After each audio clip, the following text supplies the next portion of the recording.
Bueno, estamos partiendo este programa 15 de julio, el programa Buen Vivir, a que se transmite a través de la plataforma digital www.radiohoy.cl. Y escuchábamos esos acordes de un tema de Los Ángeles Negros instrumental, tema que fue ejecutado e interpretado por mi padre, que el día de hoy está de cumpleaños. Así que a través de este programa y a través de esta plataforma, quiero saludarte, papá, desearte que hayas tenido un lindo día, un feliz cumpleaños.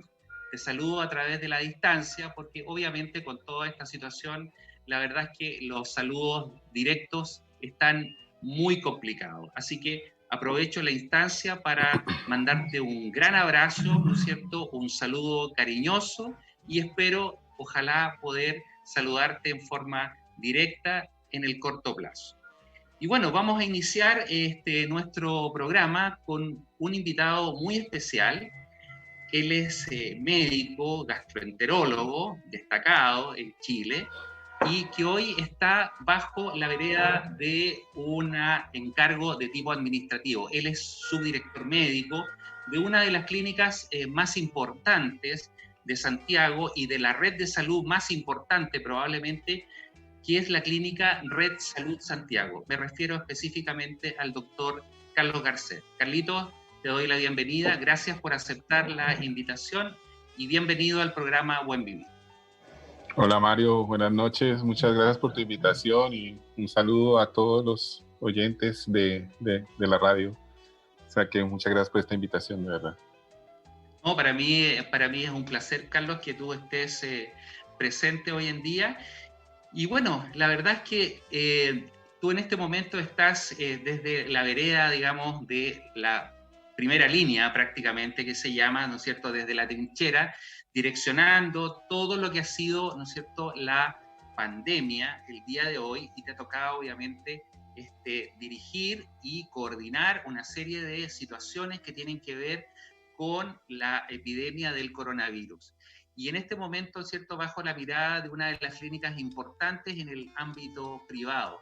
¿Cómo ha sido tu experiencia y tu mirada desde el punto de vista gerencial, ¿no es cierto?, y directivo en este momento en relación a la pandemia?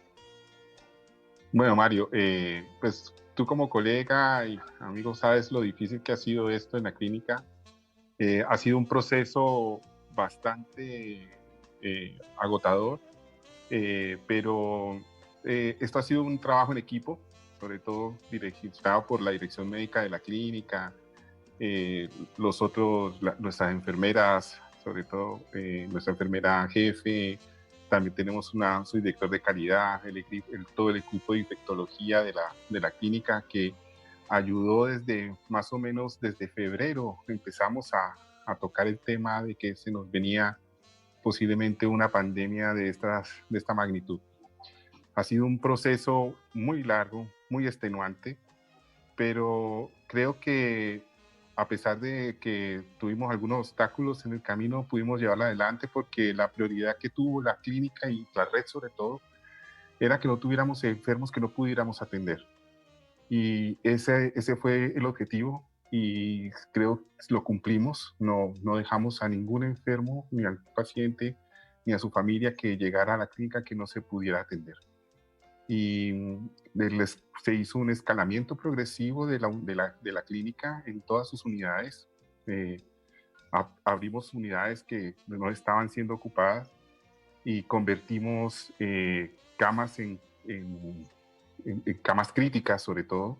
La clínica tiene de base tiene unas camas, aproximadamente 12 camas, 16 camas de cuidado intensivo, y logramos convertir hasta entre 44 y 50 camas intensivas. Fue un proceso escalonado, fue un proceso que íbamos viendo cómo iba creciendo la epidemia en Santiago, y eso fuimos paulatinamente abriendo unidades, sobre todo para lo que era más complejo, que era ventilar pacientes, que los famosos ventiladores que tanto hablaba el ministro de Salud. Y también tuvimos ayuda del Servicio de Salud Metropolitano Centro en la adquisición de algunos equipos que nos faltaban para poder llegar a cumplir el objetivo. Fue una gran ayuda también que tuvimos de parte de ellos y logramos ese objetivo de poder atender a todos nuestros pacientes como se debía. Claro Claro, que... además que, ¿no es cierto?, lo que nosotros veíamos que, y eso se veía en televisión, ¿no es cierto?, que obviamente había una coordinación con una jefatura, ¿no es cierto?, a través del Ministerio de Salud y una supeditación, ¿no es cierto?, de las clínicas privadas en términos de brindar todas las condiciones para que los pacientes se pudieran atender. Y ahí obviamente había una presión, y me imagino que la sigue habiendo, ¿no es cierto?, de que las clínicas privadas siempre tienen que estar en función de lo que realmente se directriza a través de el Ministerio de Salud. Entonces, me imagino que esto era una situación un poco Sí, estresante, ¿no es cierto?, para cumplir todas estas solicitudes y estos mandatos, por así decirlo, del Ministerio de Salud. sí, claro, ellos desde un principio, casi desde marzo, estuvimos en coordinación con ellos para poder, con el Ministerio de Salud, de que toda la red privada de Chile estuviera unificada y pudiéramos coordinar cómo iba siendo la ocupación de camas críticas, sobre todo en todos los hospitales y en las clínicas. Y también fuimos apoyo para poder traer pacientes a la clínica que eran de la red pública, ¿sí? De los hospitales, sobre todo del servicio de salud al que pertenecemos nosotros, para poder que fueran atendidos en la clínica y lo pudimos hacer también. Claro, claro. Ahora hay que considerar además que la clínica Red Salud Santiago es la más grande dentro de las clínicas que tiene Red Salud, ¿no es cierto? Que está Sí, la Red Salud Providencia y Red Salud Vitacura, que son clínicas un poco más pequeñas, por lo tanto, de alguna manera o en alguna medida, la clínica obviamente tenía que marcar las pautas o las directrices en función de lo que había que hacer, ¿no es cierto? sí.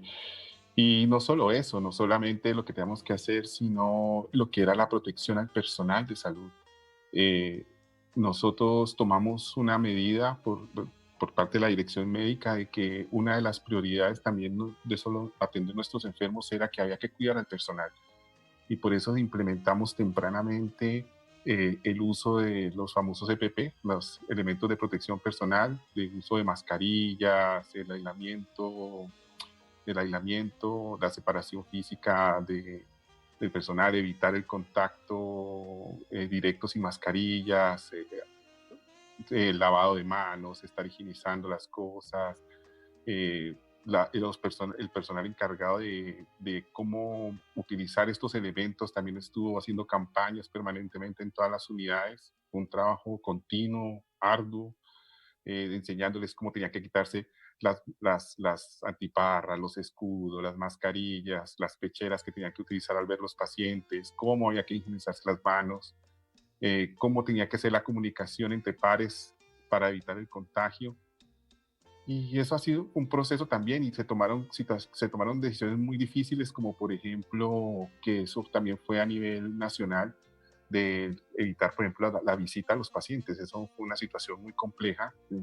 Se crea un drama muy duro porque tú tienes a tu enfermo y no lo puedes ir a ver por la situación de pandemia y no solamente por proteger a esa persona, sino que si era un paciente que no estuviera con la infección y si esta persona que va a visitarlo estaba contagiado, lo podía contagiar. O sea que eran diferentes situaciones que se presentaban al cual llegaba a tomar medidas como esas. Y dentro de la clínica también se creó un grupo de personas que se encargaban de llevar los mensajes que sus familiares le mandaban a los pacientes y alguien iba y les leía el mensaje o les mostraba un video o los comunicaba con sus cercanos y eso de verdad que se agradece mucho todo ese esfuerzo que se hizo por parte de enfermería y los de servicios generales de la clínica que ayudaron con que las personas se trataran de no sentirse tan solas, porque de verdad que muchas veces los pacientes se sienten demasiado solos porque están completamente aislados. Pero por supuesto que sí. Oye, y en relación a lo que significó la infección de funcionarios, ¿qué estadística tú tienes más o menos de el porcentaje o la cantidad de funcionarios que enfermaron y funcionarios que se enfermaron en una condición crítica? ¿Hay algún registro en ese sentido? Sí, tenemos un registro No sé si lo comparamos con otras instituciones, posiblemente fue un porcentaje muy bajo. Tuvimos como un 10 o un 15% de funcionarios infectados.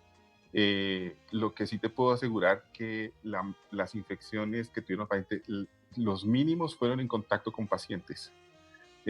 Todos se hicieron trazabilidad de los funcionarios que se habían contagiado y por lo general fueron contados con los dedos de la mano aquellos que se contagiaron por atención a algún paciente que estaba con COVID positivo y no sabía en el momento y se pudieron contagiar. Eso se vivió un poco al principio de la pandemia, pero después nos dimos cuenta de que la mayoría de estos contagios no era por la atención, sino de pronto por el contacto con personas fuera de la clínica que estaban positivos y se contagiaban también. Pero más o menos pasó eso. Más o menos un 10 o un 15% de las personas que trabajan con nosotros tuvieron la enfermedad y ya afortunadamente han estado regresando y se han ido incorporando nuevamente a la actividad. Claro que sí. Ahora, en el periodo más álgido, en el periodo más crítico en la clínica, ¿cuál fue la ocupación en términos de camas críticas que se tuvo que destinar a pacientes COVID? Bueno, nosotros estimamos una ocupación de más del 98% de ocupación en la clínica en algunos momentos y llegamos a tener aproximadamente 46 pacientes ventilados al mismo tiempo, pacientes críticos. Como tú sabes, tenemos un piso que es el piso 4 de la clínica, que es la unidad de cuidado intensivo, y todo ese piso se convirtió en una gran unidad de cuidado intensivo. Y teníamos también llegó un momento que teníamos pacientes hospitalizados en la unidad de urgencia porque no teníamos dónde incorporarlos. Y es un trabajo también que la unidad de urgencia coordinó sus médicos para poder realizar atención de pacientes hospitalizados, porque acuérdate que las unidades de urgencia no son unidades de hospitalización, sino que son de resolución y hospitalizar y subir a una cama. Y tenían que no solo atender pacientes que llegaban para consultar de urgencia, sino que tenían que atender pacientes que estaban hospitalizados dentro de urgencias, mientras los otros equipos lograban habilitar camas con las altas que se hacían para poder subirlos, ¿no? Y tuvimos también en algún momento, no fueron muchos pacientes que tenían que estar ventilados dentro de urgencias. Ahora, esto significó también destinar áreas, por ejemplo, como lo que tenía que ver con los pabellones y todas esas cosas, también en el proceso, y utilizar las máquinas de anestesia probablemente para ventilar pacientes que estuviesen en una condición crítica y obviamente atender todos los procedimientos quirúrgicos, ¿no es cierto? Y destinarlo básicamente a lo que era cirugía de urgencia, que me imagino que estuvo muy restringido. La cirugía en general, la que era cirugía electiva, se suspendió. Lo único que la clínica hacía era la cirugía de urgencia y la cirugía no postergable, o sea, son patologías que no dan espera, no pueden esperar el paciente y había que operarlo. Eso se siguió haciendo, obviamente restringido. Estos pacientes tuvieron un tratamiento especial porque esos pacientes tenían que quedarse, por ejemplo, en la unidad de recuperación porque no teníamos camas donde ponerlo y hacían todo su proceso postquirúrgico en recuperación. Llegó un momento durante el pic de la enfermedad que tuvimos también pacientes hospitalizados dentro del pabellón, ¿sí? de COVID con ventilación mecánica y afortunadamente todo salió bien ahí en esa unidad. Ahora, dentro de los pacientes COVID que tuvo la clínica, ¿cuál fue la tasa o cuál fue el porcentaje de pacientes fallecidos durante este periodo, digamos, de marzo hasta la fecha, en que realmente se complicaron y fallecieron, digamos, por el diagnóstico de COVID dentro de la clínica? Bueno, es una tasa, la mortalidad en las clínicas obviamente es un poquito más alta que el promedio porque nosotros tenemos los pacientes más graves. Pero comparado con otras enfermedades, la tasa de mortalidad, de letalidad de la enfermedad es alta, sobre todo en los pacientes que están en cuidado intensivo, y es más o menos de un 20 o 25%. O sea que tuvimos como en todas las otras instituciones, tuvimos una letalidad muy parecida, pero era una cosa que no estábamos acostumbrados, las unidades no están acostumbradas a tener tantos fallecimientos, diarios sobre todo. Eso nos llevó a prepararnos un poco para el control de los cuerpos, como el ingreso de familiares, a ver sus seres queridos en esos momentos. Y o sea, eran momentos muy dolorosos porque eran personas que no los habían podido ver y la enfermedad es una enfermedad muy severa y obviamente ese podía ser un desenlace, pero había que asumir la situación como venía. Son momentos difíciles, pero la gente entendía de que obviamente no podían estar en las unidades y llega el momento y los médicos acompañaban a las familias en ese momento de dolor, ¿no? De acuerdo a tu experiencia, de acuerdo un poco a lo que tú observaste, ¿tú dirías que la mayoría de los pacientes que fallecieron eran pacientes jóvenes o eran pacientes más añosos, con morbilidad asociada?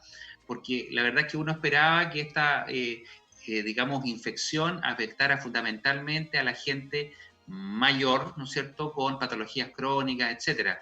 Pero uno veía que había una cantidad de pacientes jóvenes que obviamente tenían ciertas condiciones, básicamente obesidad y otras cosas, que obviamente se complicaban más fácilmente. De acuerdo a tu experiencia, de acuerdo a lo que tú viviste o viste, ¿qué es lo que más frecuentemente se vio en relación a letalidad?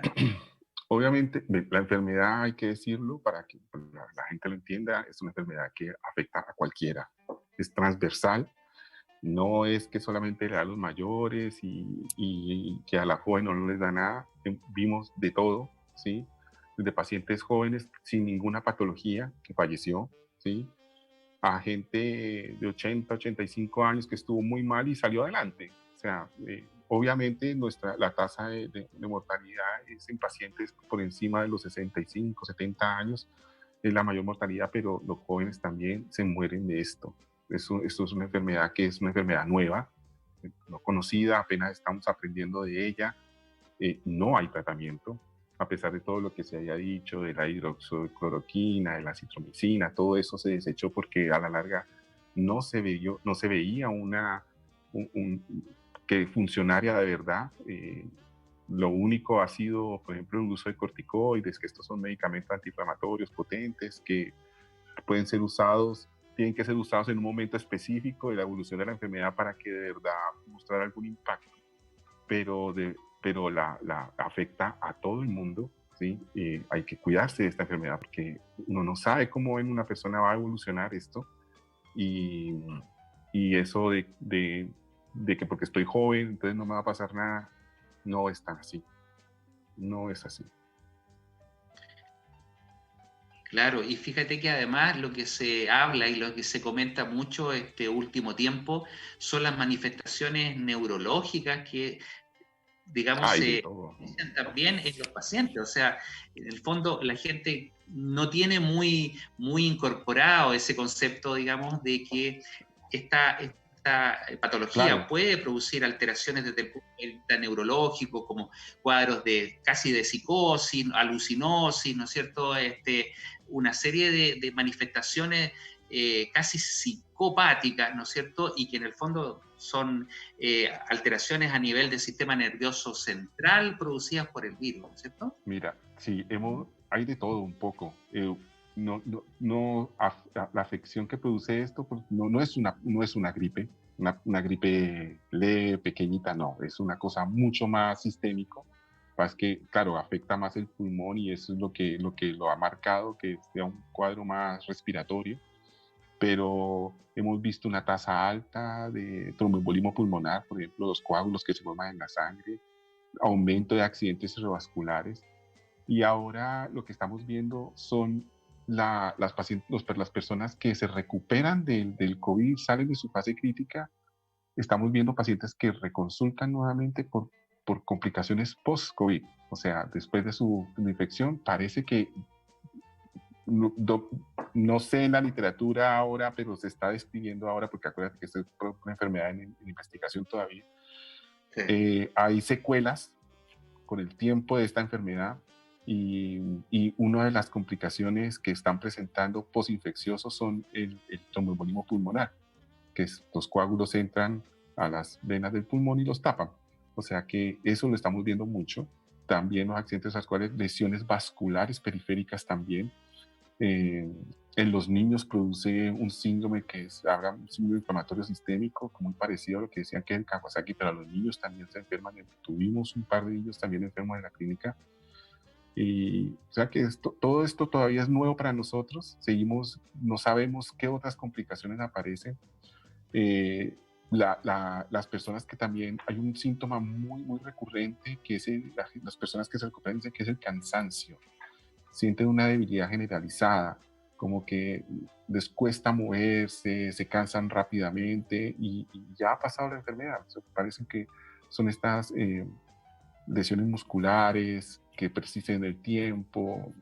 Hoy estaba hablando con una paciente que se recuperó y me dijo que le costaba mucho hasta levantar el teléfono para poder hablar, no podía levantarlo por el cansancio que sentía y ya venía en una etapa ya de saliendo de su cuadro crítico. Al principio se pensó que era una cosa por estar en cuidado intensivo, pero ahora estamos viendo que todos los pacientes salen con esa complicación de cansancio. Claro, y se describe también algunos casos de pacientes que quedan con pulmones secuelados, o sea, que quedan con un daño pulmonar posterior, ¿no es cierto?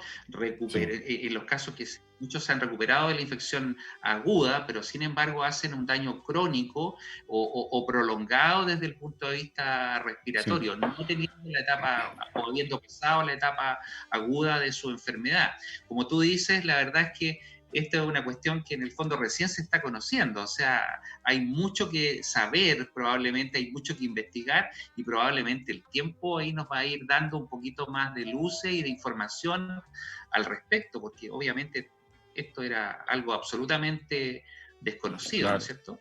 Sí, y hay que entender un poco que el problema de la enfermedad se pone grave no es tanto por el virus, sino porque el virus es capaz de crear en el organismo una reacción inflamatoria exagerada. Entonces, eso es lo que lleva a que se produzcan estas lesiones en el pulmón, porque se fibrosa, o sea, se forma una gran cicatriz en el pulmón por este proceso inflamatorio. Y eso es lo que las personas que logran salir de eso quedan con estas secuelas pulmonares y los pacientes que fallecen porque el pulmón obviamente, digámoslo así, como que se vuelve una gran cicatriz y no ventila, no deja que pase el oxígeno de, de los bronquios hacia la sangre y del alvéolo, intraalvéolo, y por eso fallecen, porque no tienen forma de poder respirar.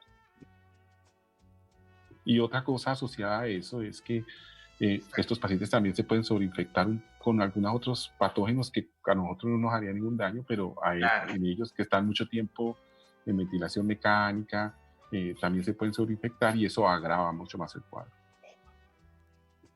Claro, tienen todas las complicaciones que obviamente pueden sufrir los pacientes de una UCI, ¿no es cierto? Una unidad de cuidado intensivo, en que obviamente hay gérmenes intrahospitalarios, que estos pacientes obviamente están con una condición inmunológica un poco más precaria, ¿no es cierto? Más baja y obviamente son más susceptibles de sobreinfectarse con alguna bacteria, algún otro germen que puede ser incluso intrahospitalario, ¿no es cierto?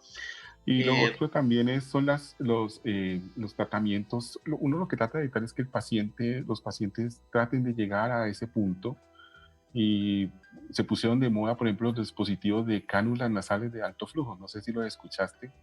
En la clínica tenemos varios de esos Sí, dispositivos sí, correcto.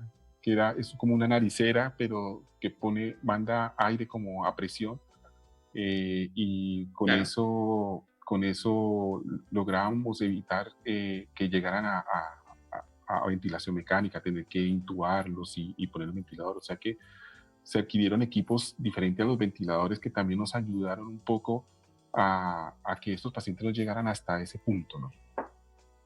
O sea que eso fue una gran ayuda y esperamos que no tengamos que seguir usándolo, ¿no? Claro, claro que sí. Oye, Carlos, ¿y cómo fue la coordinación en relación, porque esto de la red salud es una red enorme, ¿no es cierto? Que además con clínicas que van a lo largo de todo el país y con centros ambulatorios, ¿no es cierto? Que funcionan para patología básicamente de menor complejidad y que son fundamentalmente centros diagnósticos, terapéuticos, pero que son de resolución rápida. ¿Cómo funcionó la coordinación en relación a todo lo que son los centros ambulatorios, ¿no es cierto? Y las clínicas, particularmente con la clínica Red Salud. Bueno, todo estaba coordinado. Cada clínica, según su infraestructura, creaba su diseño de cómo se escalaba, ¿ya?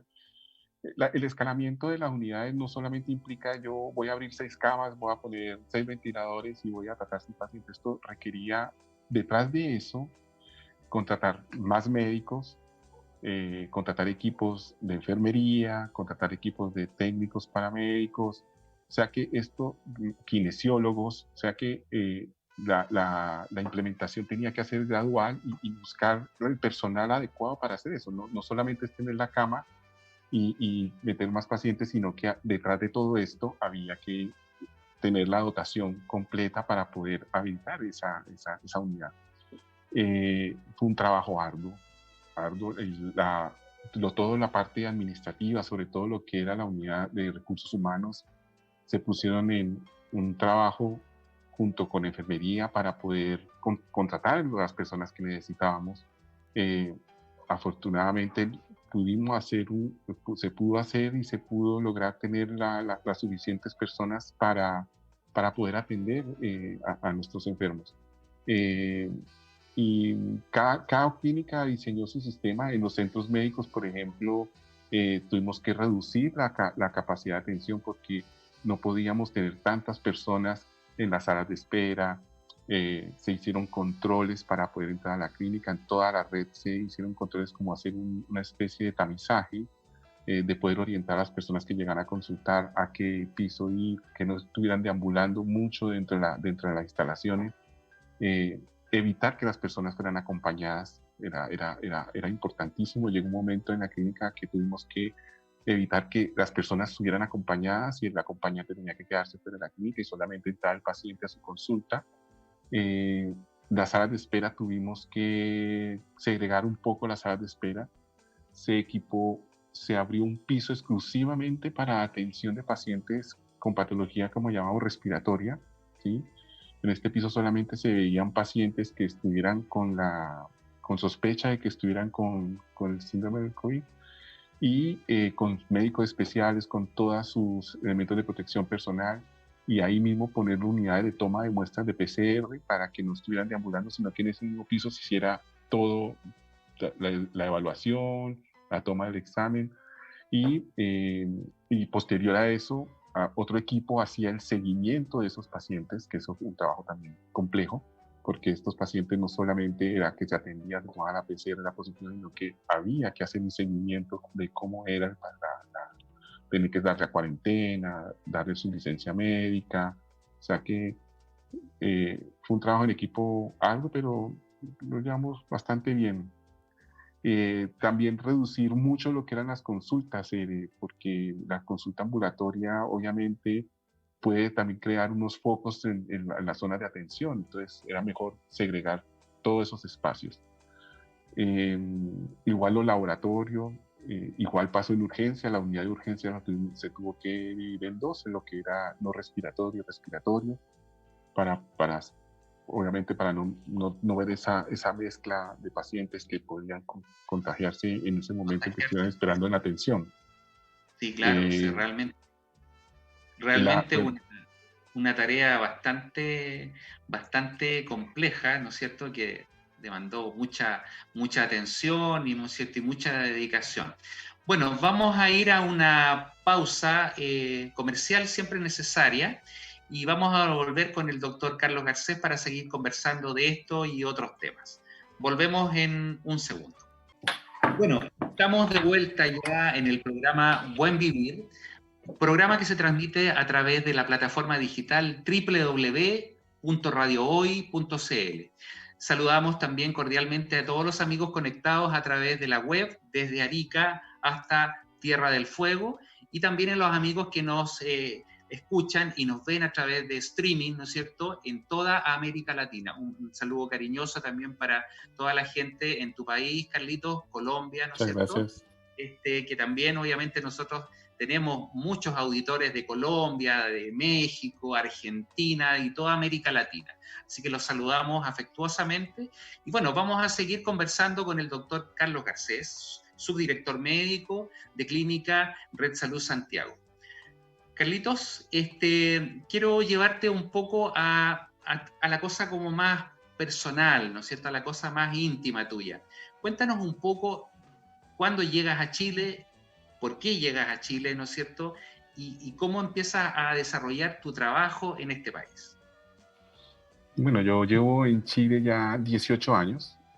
Venía por 3 años, venía a hacer una especialización por 3 años y supuestamente me regresaba.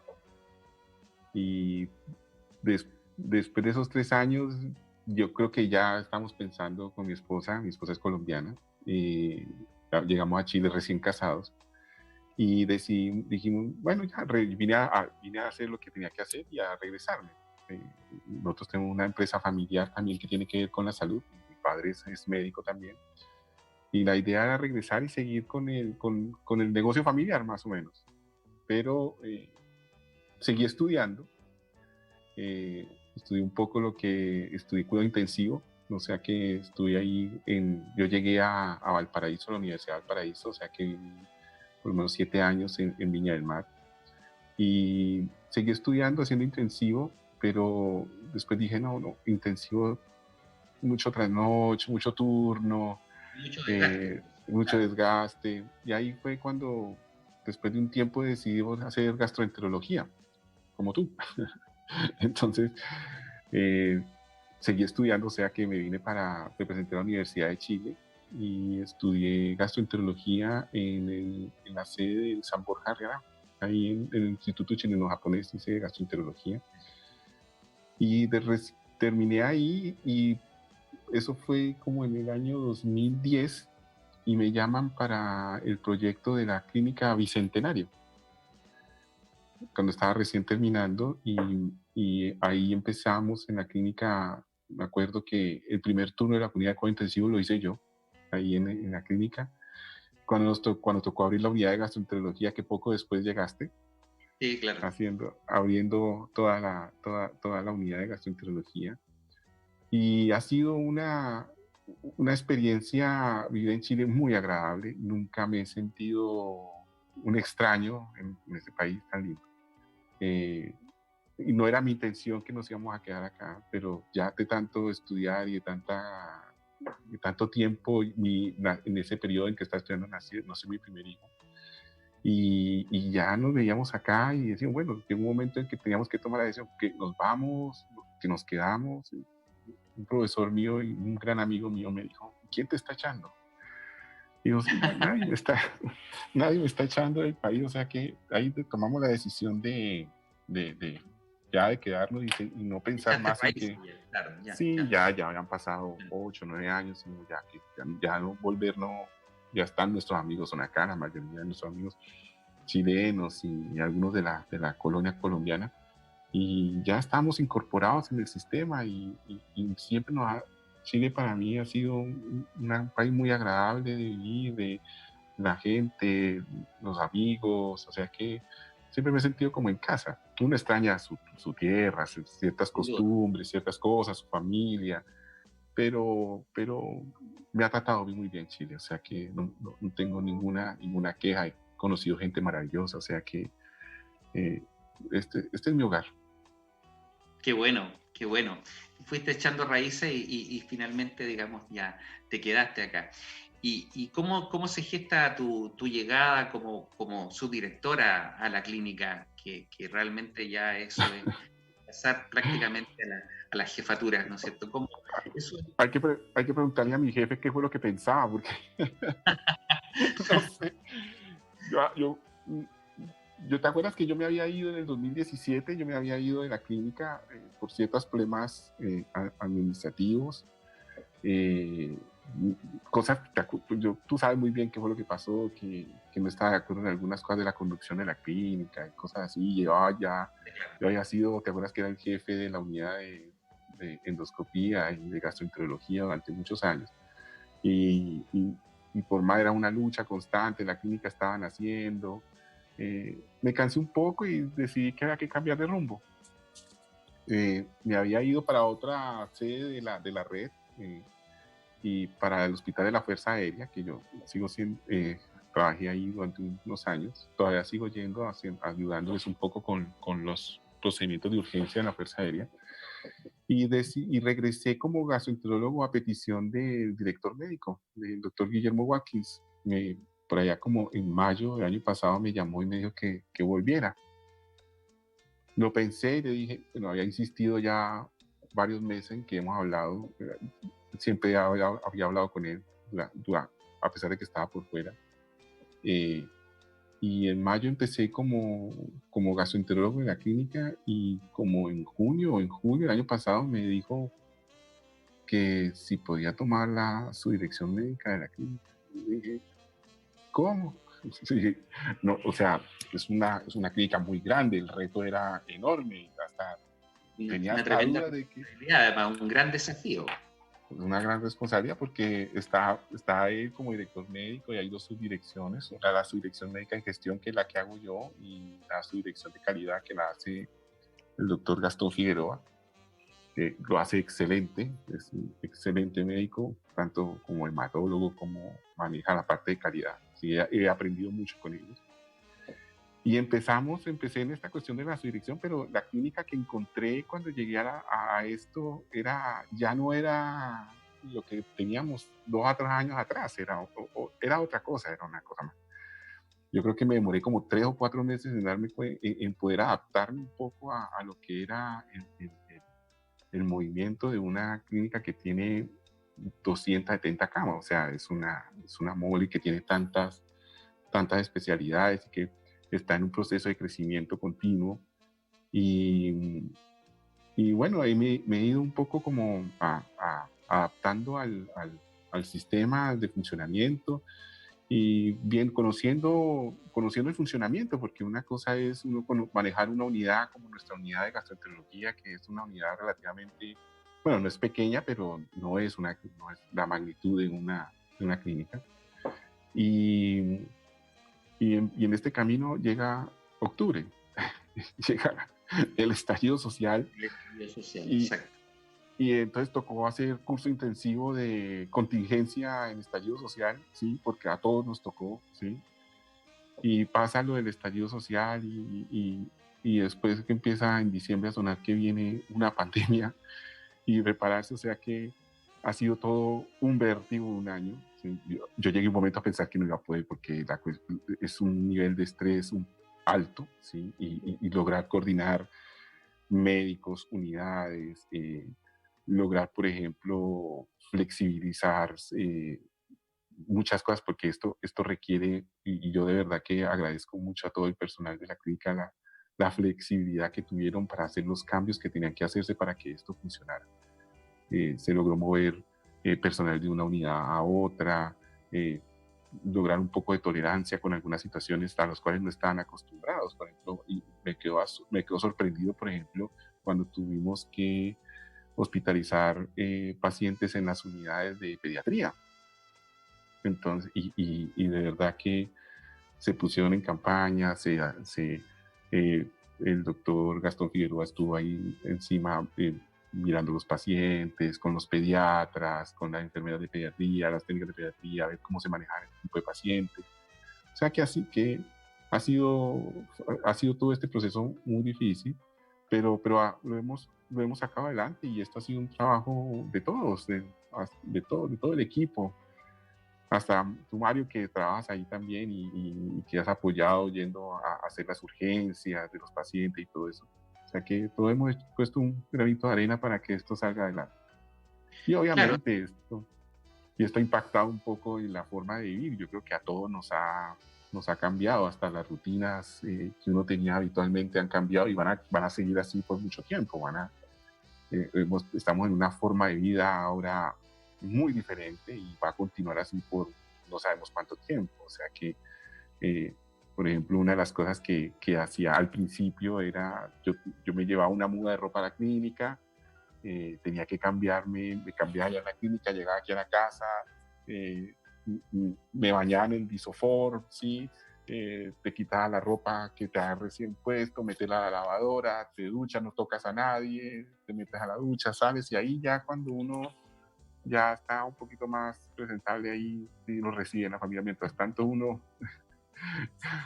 es, claro, yo creo que todos hemos hecho lo mismo de tratar de proteger a los de uno, o sea, a su familia, proteger a su gente. Claro, claro, sin duda que es eso, ¿ah?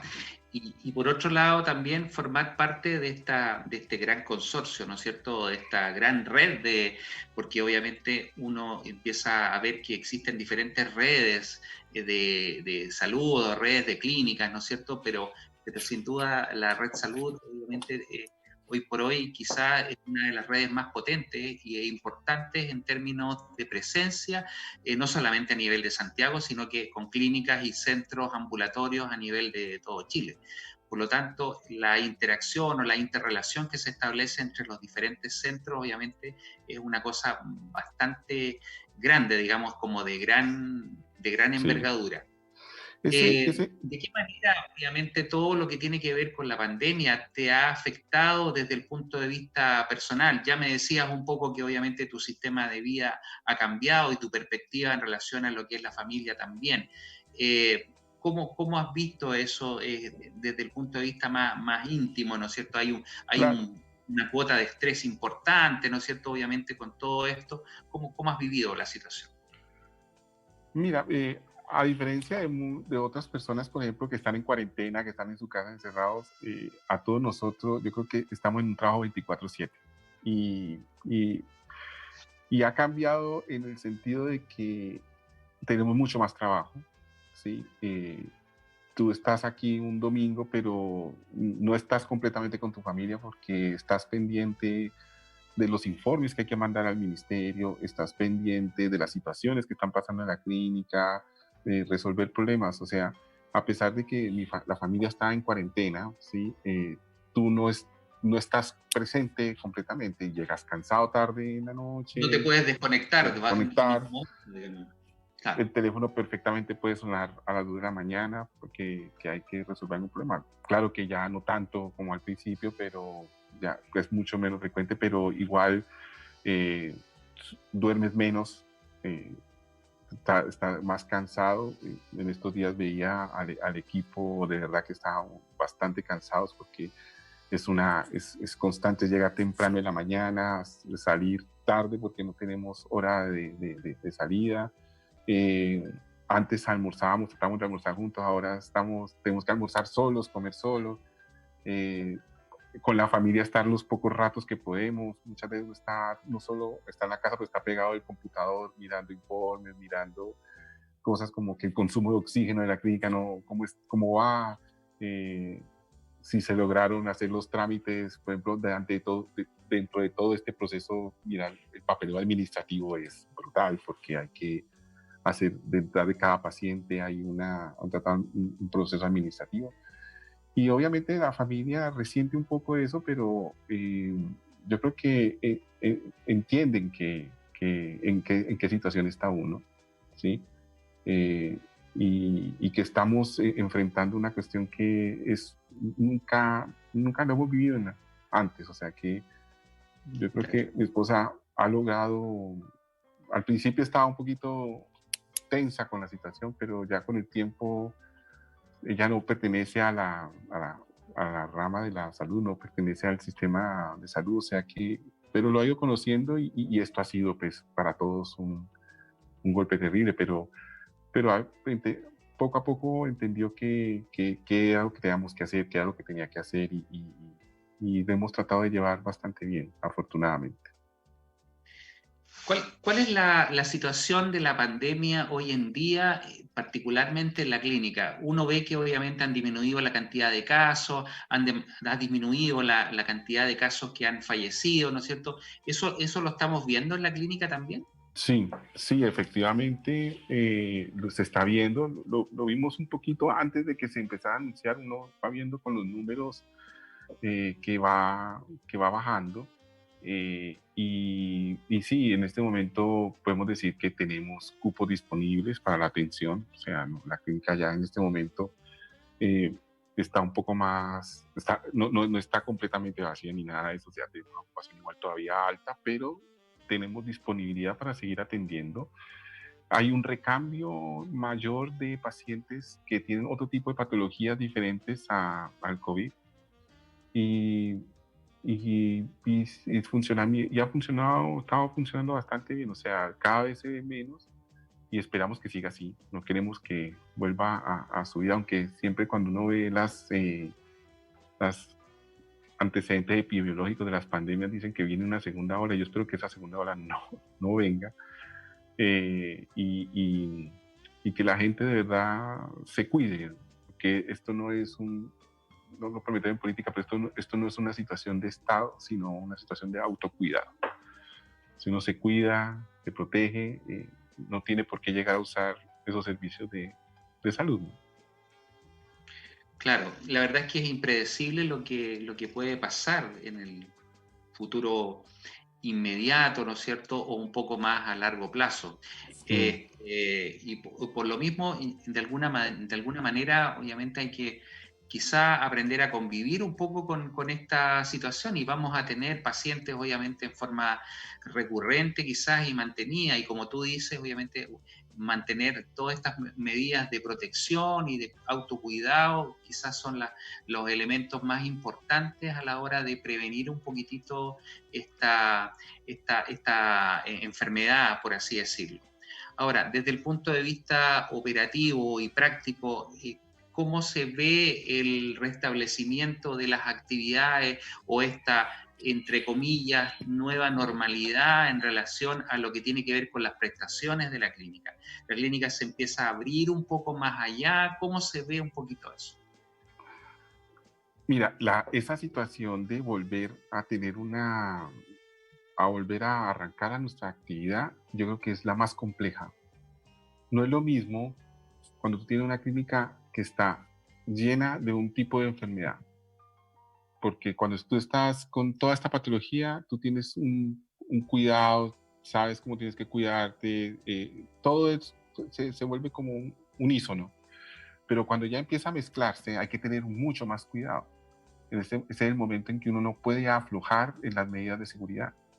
Entonces hay que estar fiscalizando mucho más, hay que estar revisando los procesos, los protocolos, el tipo de elementos de protección que se están usando, porque ya hay una mezcla, o sea, tienes pacientes que están positivos y unos que no, ¿ya?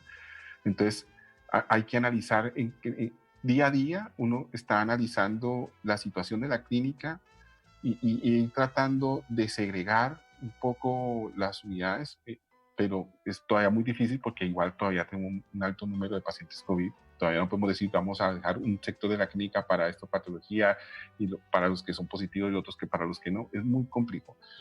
Pero ya tener esa gran mezcla crea un gran dilema porque hay que estar mucho más pendiente, hay que estar mucho más alerta, ¿sí? Porque hay que evitar que esos pacientes que no están positivos, obviamente, no se vayan a contagiar.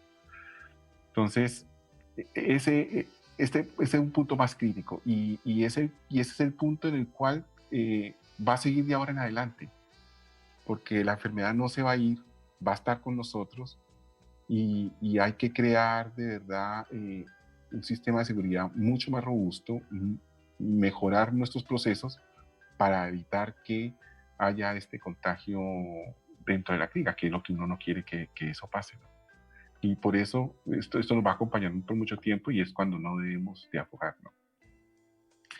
Claro. Y a la hora de hacer un balance en relación, uno siempre dice, bueno, lo he hecho bien, lo he hecho mal. Obviamente uno no es quien para valorar o evaluar su propio trabajo. ¿Cómo te sientes tú en términos de tu gestión en relación a lo que te ha tocado vivir diríamos, 6, 7, 8 meses? Pero, eso, Lo está va a tener difícil, que evaluar mi jefe. pero uno siempre sabe más o menos y dice, mira, yo creo que lo he No, hecho bien. mira, Yo creo mira, que estoy yo conforme creo con lo que, que yo he hecho, etcétera. ¿Te sientes no, contento, tranquilo? mira, yo me siento contento de tener la sensación de que pudimos atender los enfermos.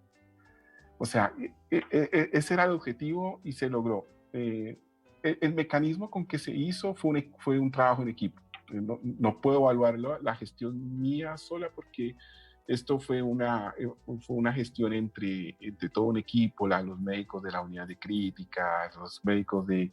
O sea que si hay que evaluarlo, lo evaluaría satisfactorio por todo lo que se hizo en equipo, ¿no? Y tú sabes que el trabajo de uno se ve bien es si todo el equipo funcionó y lo que uno quería se logró hacer. Pero este trabajo, para evaluarlo, el jefe evaluará si se hizo bien o no, pero queda la satisfacción de que se hizo lo que se tenía que hacer y que de verdad pudimos afrontar este periodo de la pandemia estresados, ¿sí? Muy preocupados, pero siempre saliendo adelante y como decía, día por día, o sea, vamos día a día solucionando las cosas y saliendo adelante. Y poder, a mí lo que más me preocupaba era que llegara un momento en que no tuviéramos dónde atender pacientes. Esa era como mi ansiedad, pero se logró hacer y yo creo que esa es esa es la calificación que uno podría decirse que se logró hacer el trabajo. Perfecto, muy, muy bien. Bueno, ya nos quedan pocos minutos para terminar el programa.